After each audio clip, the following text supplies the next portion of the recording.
Yeah right. So మొత్తంగా రవికిరణ్ గారు, please నేను ఇస్తాను సార్.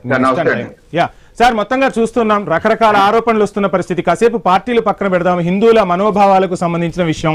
ఆ రోజు చంద్రబాబు నాయుడు గారు బహిరంగంగా వచ్చి చెప్పిన మాటకి సంబంధించి ఇప్పుడు పెద్ద ఎత్తున చర్చ జరుగుతుంది.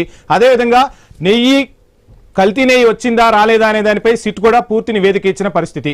సో ఏంటి అసలు ఏం జరుగుతుంది, ఏం సమాధానం చెప్పదలుచుకున్నారు?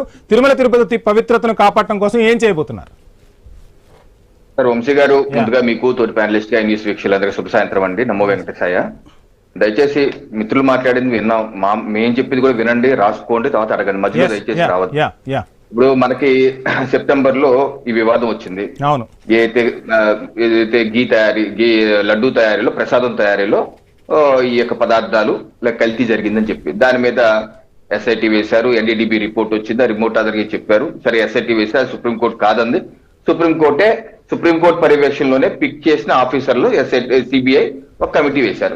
ఆ సిబిఐ కమిటీ 15 మాసాల పాటు 12 రాష్ట్రాలు తిరిగి 36 మంది నిందితుల్ని క్యాచ్ చేసి ఇప్పుడు మొన్న జనవరి 24వ తారీఖు 2026 ఏసీబీ నెల్లూరు ఏసీబీ కోర్టులో సబ్మిట్ చేసినటువంటి ఛార్జ్ షీట్ ఇది. ఈ ఛార్జ్ షీట్ లో సిబిఐ ఏం చెప్తుంది? ఈ యొక్క ఛార్జ్ షీట్ లో స్పష్టంగా ఇక్కడ ఏం చెప్తున్నారు? సబ్స్టెన్సెస్ ఫైండింగ్ సింథటిక్ గీ అని చెప్తున్నారు. దీనిలో 0% మిల్క్ ఫ్యాట్, అసలు ఫ్యాటే లేదు, మిల్కే లేదు, దీంట్లో మొత్తం సింథటిక్ గీ. దానిలో సింథటిక్ గీలో వాళ్ళ పదార్థాలు ఏమని చెప్తుంది సిబిఐ? పామోలిన్ అలాగే ఈస్టర్స్, ఈ యొక్క పదార్థాలు ఉన్నాయి. కానీ ఎక్కడ ఒక ఔన్స్ నెయ్యి కానీ ఎటువంటిది ఏమీ లేదు, మొత్తం సింథటిక్ అని చెప్పి చెప్తున్నారు. అయితే కింద ఏమన్నారు? ఎంత వాల్యూము అంటే 68 లక్షల కిలోలు.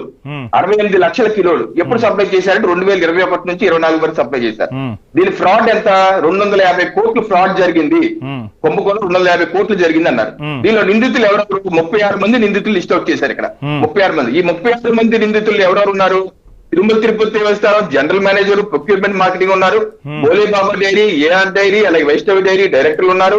అలాగే క్వాలిటీ టెస్టింగ్ చేసిన థర్డ్ పార్టీ టీడీడీ కాదు, అక్కడ థర్డ్ పార్టీ వాళ్ళు ఎవరు ఉన్నారు? వాళ్ళు ఉన్నారు. మొత్తం ఇది జరిగింది అన్నారు. ఇప్పుడు చెప్పండి, ఇప్పుడు సిబిఐ ఇప్పుడు అలాగే ఇక్కడ కూడా ఏమంటున్నారు? ఎవరు దీన్ని సూత్రధారని ప్రాథమికంగా ఇప్పుడు తేల్చింది ఏంటి? అప్పన్న అని చెప్పేసి అంటున్నారు. ఈ అప్పన్న ఎవరు? 10/10/2019 జగన్మోహన్ రెడ్డి గారి ప్రభుత్వం ఇచ్చిన జీవో ఇది. 2234 2234 జీవో. ఈ జీవో ఏంటి? అప్పన్న, కాడూరు చిన్న అప్పన్న.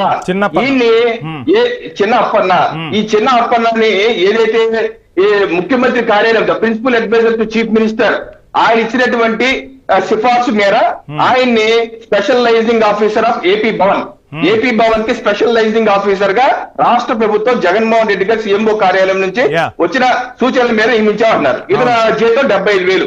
ఇప్పుడు సిబిఐ ఏం చెప్తున్నారు? ఇతర సూత్రధారిగా ఉన్నాడు, మొత్తం డబ్బులు 250 కోట్ల వరకు హేరాఫేరీ జరిగింది, అసలు గ్రాము నెయ్యి కూడా లేదు, మొత్తం కల్తీ జరిగింది అన్నారు. ముందు అసలు దీన్ని మనం యాక్సెప్ట్ చేస్తామో చేయమా?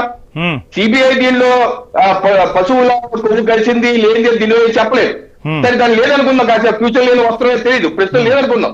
అది ఇచ్చింది మాత్రం కల్తీనయ్యే కదా అని సిబిఐ చెప్తుంది కదా. చిన్నప్పన మీరు నియమించినటువంటి స్పెషలైజింగ్ ఆఫీసరే కదా. ఇంత కుంభకోణం జరిగి కల్తీనైతే తయారు చేశారు అన్నా సరే అదే కల్తీ లేదంటే ఎలాగండి?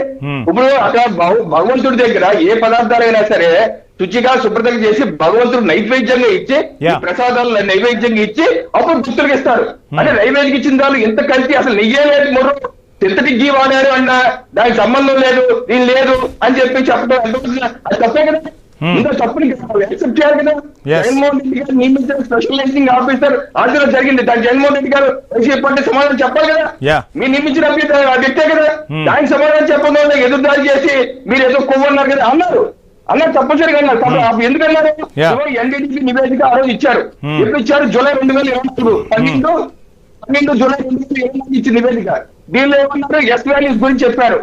దీనిలో అన్నారు ఏదైతే కొమ్ము గురించి మెన్షన్ చేశారు, అందుకే అన్నారు. సరే ఇప్పుడు ఈ సిబిఐ ఇన్వెస్టిగేషన్ జరిగింది, వాళ్ళు టెస్ట్ చేశారు. ప్రస్తుతం వరకు దానిలో యానిమల్ ఫ్యాట్ ఉన్నది కానీ లేదని కానీ చెప్పట్లేదు. అది గియ్యే లేదని చెప్తున్నారు కదా. దానిలో పాలే లేదు, వెన్నే లేదు, నెయ్యే లేదు అంటే దాన్ని మనం యాక్సెప్ట్ చేసి తప్పు జరిగింది క్షమాపణ చెప్పాలి. కానీ అంటే ఈ పక్కన పట్టించి ఏదో మాట్లాడటం ఉపయోగపడుతుంది మంత్రి గారు. యా, మీరేమో నెయ్యలేదని చెప్తున్న పరిస్థితి, వాళ్ళేమో అక్కడ జంతువుల కొవ్వే లేదని చెప్తున్న పరిస్థితి. నేను కాదు, సిబిఐ చెప్పింది. మొత్తంగా ఎక్కడా కూడా అంటే భక్తుల మనోభావాలు కావని రాజకీయ పార్టీల అంశాలే తెర మీదకి వస్తున్న పరిస్థితి. సో ఈ అంశం గురించి మనం మాట్లాడదాం. ఒక షార్ట్ బ్రేక్.